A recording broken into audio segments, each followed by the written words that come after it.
Hello there. Welcome to the SPS Pod. In this episode, we're going to be discussing why focusing on removing emotional barriers will always be more important than optimizing at any stage of your journey. Let's get into it. Welcome to the SPS Podcast, the Self-Performance Strategies Podcast.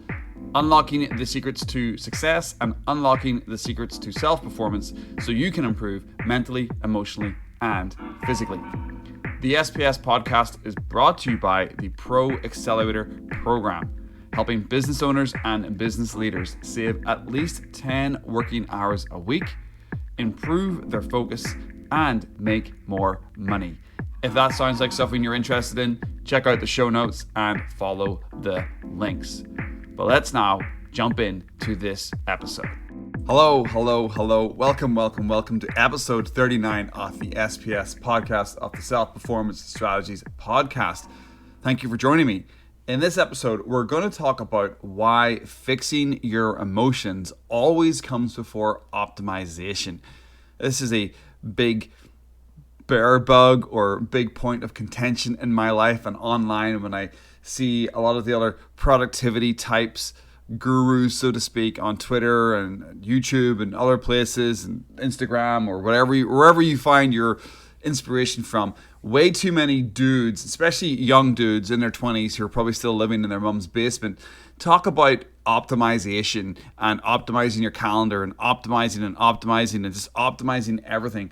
But I honestly believe that optimization is the final step. It's the last 5%. It's the last 1%. And you should always start way back on a number of other foundations and pillars and processes first before even thinking about optimization.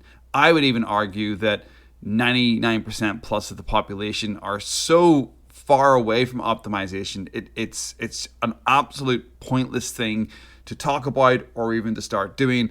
Unless you're really trying to squeeze, as I said, the next tiny amounts of percentile out of a current process or system that is working. Most people don't have systems in their business, in their life, in any area that you're trying to optimize or thinking about it. Most people aren't there yet. They've still got other foundations to deal with. So let's jump in and talk about this idea that fixing your emotions comes before optimization. In fact, I would say it's the place to start.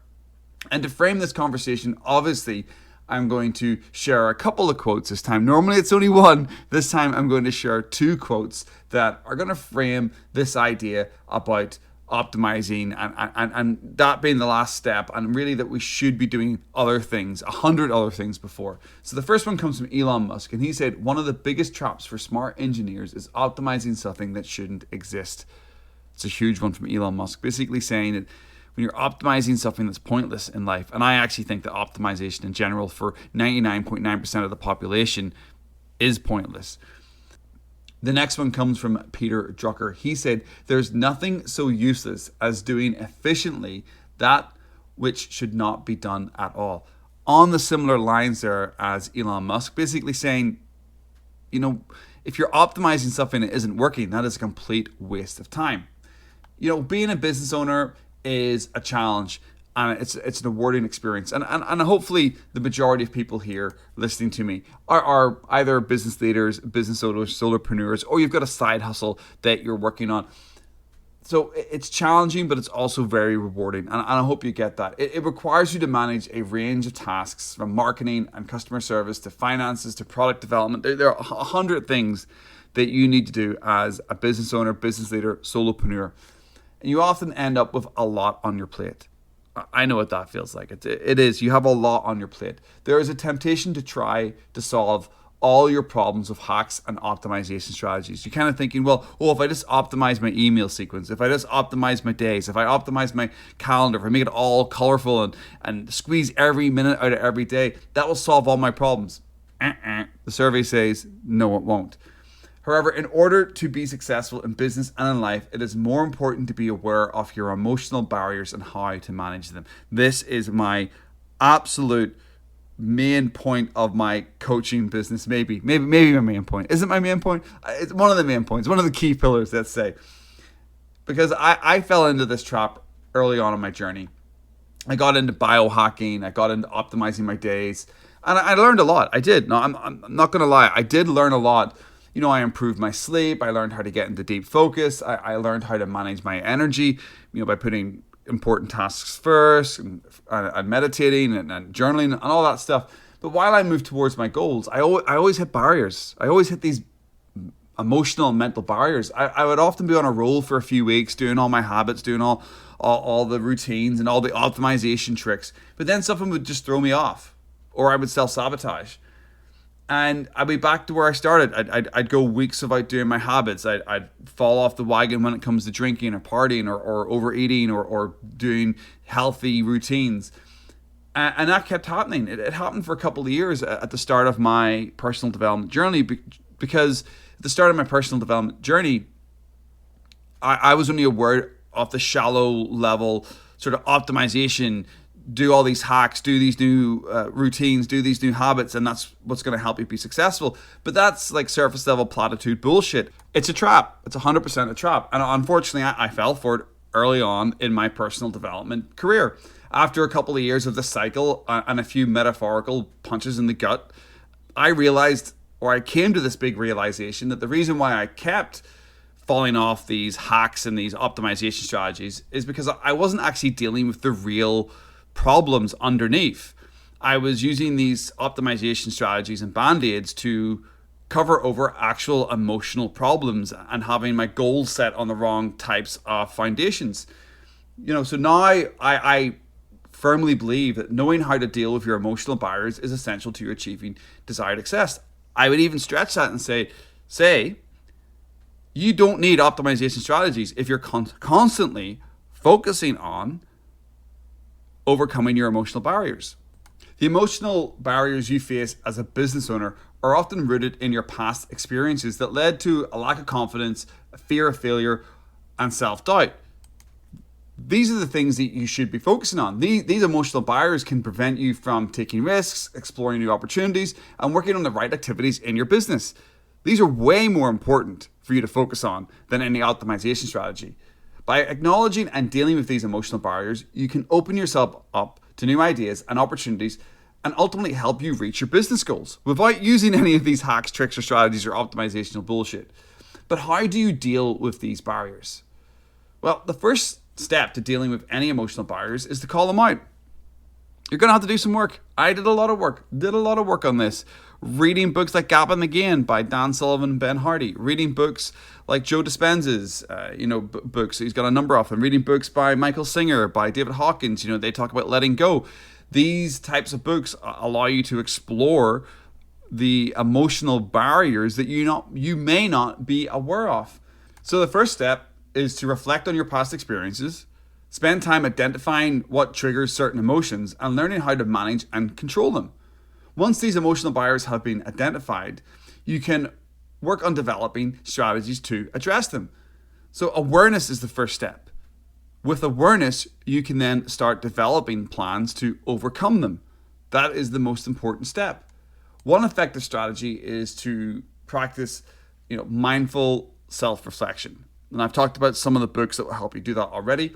You've got journaling, you've got meditating, going for walks.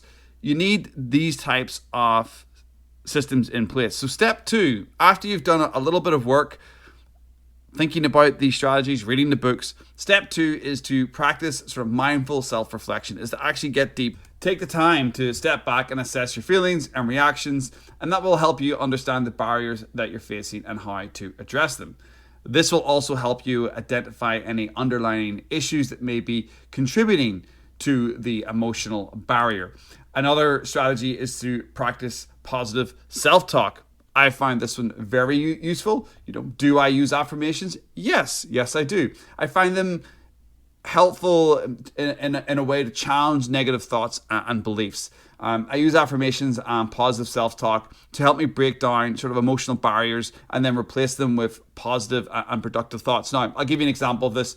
This might sound a bit out there for some people, but a bit woo-woo, but I actually find it tactically helpful. Like, I call it tactical woo-woo, because when I'm getting negative thoughts, when I'm saying, this isn't going to work, or I start criticizing some work I've just put out, like a podcast, a thread on Twitter, or just sent an email, sometimes the critic in my mind, the art critic, the food critic, the thread critic, comes out in my mind and starts looking at things in a negative manner. You could have done this better, you could have done that better, that's not really talking to the right avatar. And then I now stop myself. I now stop myself and I input some positivity. I use positive affirmations at that point. I start flipping things and looking things for what went right. Everything that I do can be repurposed. So getting the work out, letting it flow out of me and getting it out into the world is a massive win. It's a massive step forward because I can always repurpose it. I can always redo it. But you've got the ideas out, you've got them out of your system, and that is a massive way that I actually flip that positive talk. I flip that from the negative side to the positive side. I look for the gains because I know over maybe 10 years plus of being in this personal development game, coming up on 2 years of being an entrepreneur, if your mind is constantly creating a negative narrative, it will affect you. It will affect your confidence. It will affect how you show up. It will affect how you approach things. All this leads me back to the main point of this episode. Managing one's emotional barriers is essential to scaling your business. And looking to fixing your emotional barriers is more important than optimization. When you can identify your emotional barriers and you develop strategies to manage them, you are more likely to take risks and explore new opportunities. Simple facts. This will lead to increased profits, greater customer loyalty, more successful business, happier life to you, more confidence. Once you remove the emotional barriers, then possibly down the line, when things are working for you, everything's sailing smoothly, and you want to really take it to the next level, possibly then you could optimize. But I would even argue that you might not even have to. I've already said that once in this podcast. Because you now operate without those barriers, which makes you feel like you're driving without the brakes on. If you remove the emotional junk, if you remove the emotional anchors, you will speed towards your goals much faster and you will not self-sabotage anywhere near as often. And when you do, you've probably uncovered a new emotional barrier, consciously or subconsciously. I've seen this happen in my own life. I've seen it happen in the life of the clients who I help one-on-one. And often high achievers and business owners don't see their gains and wins. I've seen that for myself as well. I've seen it again from the clients that I help with. The clients that I coach, they find it difficult to actually see all their gains. They're so focused on next thing, the big thing, getting the right targets, hitting the right goals, but yet they miss the progress they're making. And that's typically an emotional response. It's an emotional barrier. They're often held back mentally and emotionally because of this. One client I worked with was a very successful entrepreneur, had a number of successful businesses, and one of their goals was to give back to young people in their area, in their city, to help them become entrepreneurs. But they thought they needed more experience. This person was in their late 20s. They'd been an entrepreneur since they were 21 years old. They sold one of their businesses already for a six-figure fee. They were working in another business that was making just below 7 figures per year. And on a phone call with me, on a chat, a Zoom call actually, they were saying that, I don't know if I'm ready. I don't know if I have the right experience to help people. This person had more experience than most university professors that teach business. And I said that to them. I said, what are you doing? You have all this experience. Why are you letting this limited belief stop you from doing something that's important to you? And they just sat there for a second and they thought about it. And I get to see the light going off in their brain. Yeah. Oh, I'm just holding back because of some dumb emotional barrier, because of some dumb limiting belief. And with that barrier busted, they could then optimize, using that word, towards that goal more effectively. They didn't have to optimize towards it, but I'm just using that for a tongue-in-cheek, for a little bit of entertainment, for a little bit of comedy here. They could then move towards that goal because they removed the emotional barrier. But he was nowhere near optimizing towards that goal before because he hadn't actually discovered what was holding him back. You see why emotional barriers and focusing on them first is way more important? It's It's way more important.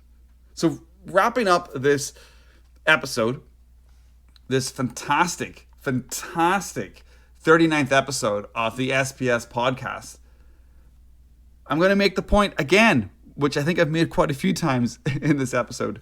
Dealing with emotional barriers is one of the most important parts of scaling your business and growing in life. It's more important than trying to optimize the shit out of everything you do and using hacks and strategies.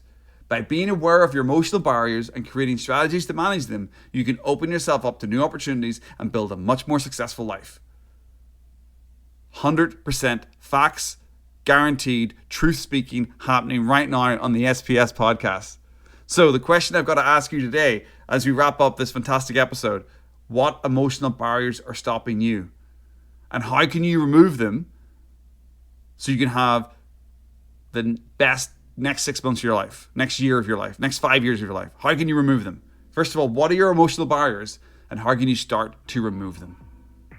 Thank you very much for joining me for this episode of the SPS podcast. I hope you enjoyed it. If you did, you can always hit me up on Twitter at Steve Timoney, at SteveTimoney. Send me a DM and let me know what you think of the episode. You can also give this a 5 stars on Spotify, on iTunes, anywhere you're hearing this podcast. Please give me a 5 stars. It will help spread awareness of the podcast and let the algorithm do its thing.